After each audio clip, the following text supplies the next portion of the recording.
বাংলাদেশের গ্রামীণ অর্থনীতির প্রধান ভিত্তি হল কৃষি।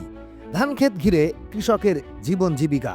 কিন্তু ফসল রক্ষার উদ্দেশ্যে কিছু এলাকায় ধানক্ষেতের চারপাশে অবৈধভাবে বৈদ্যুতিক তার বসানোর প্রবণতা ভয়াবহ আকার ধারণ করেছে। এই বিপজ্জনক পদ্ধতি শুধু ইঁদুর বা চোর প্রতিরোধেই সীমাবদ্ধ নেই, এতে প্রাণ হারাচ্ছেন কৃষক, শ্রমিক, পথচারী, এমনকি শিশুরাও। কেন বসানো হয় এই বৈদ্যুতিক ফাঁদ? কৃষকদের অভিযোগ, ইঁদুর, বন্য শূকর, গবাদি পশু ও চোরের কারণে ফসলের ব্যাপক ক্ষতি হয়, যে কারণে খেতে বিদ্যুতায়িত তার বসিয়ে তারা ফসল রক্ষা করতে চান। কম খরচে সহজ সমাধান মনে হওয়ায় অনেকেই ঝুঁকি সম্পর্কে সচেতন না হয়েই এই পদ্ধতি ব্যবহার করছেন, ফলে মৃত্যুভাবে পরিণত হচ্ছে ফসলের ক্ষেত। রাতে বৈদ্যুতিক তারে সরাসরি বিদ্যুৎ সংযোগ দেওয়া হয়, যা স্পর্শ করলেই তৎক্ষণাৎ বিদ্যুৎ স্পৃষ্ট হওয়ার আশঙ্কা থাকে। বেশিরভাগ ক্ষেত্রেই কোনো সতর্কতামূলক চিহ্ন ক্ষেতের পাশে বা ভেতরে থাকে না, ফলে ভোরে কাজ করতে যাওয়া শ্রমিক, ক্ষেতের পথ দিয়ে যাওয়া মানুষ বা খেলতে থাকা শিশু অনিচ্ছাকৃতভাবেই বিদ্যুতের সংস্পর্শে এসে প্রাণ হারাচ্ছেন।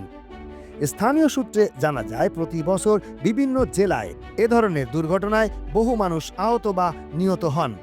অনেক ঘটনা গণমাধ্যমে আসেও না বলেও অভিযোগ রয়েছে। এটা ঠিক না, এটা দিলে তো মানুষের ক্ষতি হবে। এটা মানুষের ক্ষতি হলে তো সেটা তো চাই না।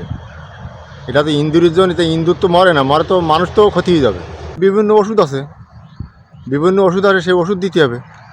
ওষুধ দিলে সে ইন্দুর মারা যাবে, খাওয়া আমি তার দিয়ে মানুষের ক্ষতি করতে যাবো কিন্তু। এ বিষয়ে আইনগত দিক কি আছে? বিদ্যুতের অবৈধ ব্যবহার এবং বিদ্যুতায়িত ফাঁদ স্থাপন আইনত দণ্ডনীয় অপরাধ। বিদ্যুৎ স্পৃষ্ট হয়ে কারোর মৃত্যু হলে দায়ীদের বিরুদ্ধে ফৌজদারি মামলা হতে পারে। বিদ্যুৎ বিতরণ সংস্থা ও প্রশাসন বারবার সতর্কতা জারি করলেও প্রত্যন্ত অঞ্চলে সচেতনতার অভাব রয়েই গেছে। দেয় কি কারণে? ওই ইন্দুর মারার জন্য দেয়। তা ইন্দুর তো মরে না, মরে মানুষ। মানুষের তার না দেওয়াই উচিত। তাহলে ফসলের ক্ষতি রুখতে নিরাপদ বিকল্প কি হতে পারে? বিশেষজ্ঞরা বলছেন, বিদ্যুতায়িত ফাঁদের পরিবর্তে নিরাপদ ও কার্যকর বিকল্প রয়েছে, যেমন জাল বা তারের নিরাপদ বেড়া দেওয়া, সৌরচালিত নিরাপত্তা ফেন্স তৈরি করা, সোলার লাইট বা আলোর ব্যবস্থা রাখা, শব্দ নিরোধক বা আলো ভিত্তিক প্রাণী তাড়ানোর যন্ত্র, কমিউনিটি ভিত্তিক পাহারার ব্যবস্থা। একটি দুর্ঘটনা শুধু একটি জীবনই কেড়ে নেয় না, একটি পরিবারকে ধ্বংস করে দেয়। পরিবার হারায় উপার্জনক্ষম সদস্য, শিশুরা হারায় মমতাময়ী মা, আর মা হারান স্বামী, সন্তান। গ্রামীণ সমাজে এ ধরনের দুর্ঘটনা ভয় ও আতঙ্কের সৃষ্টি করেছে।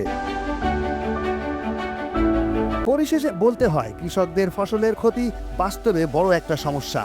তাই শুধুমাত্র আইন প্রয়োগ নয়, প্রয়োজন সচেতনতা বৃদ্ধি, প্রযুক্তিগত সহায়তা এবং নিরাপদ বিকল্প ব্যবহারে সরকারি ও বেসরকারি উদ্যোগ। তাহলে বন্ধ হতে পারে এ ধরনের মৃত্যু ঝুঁকি।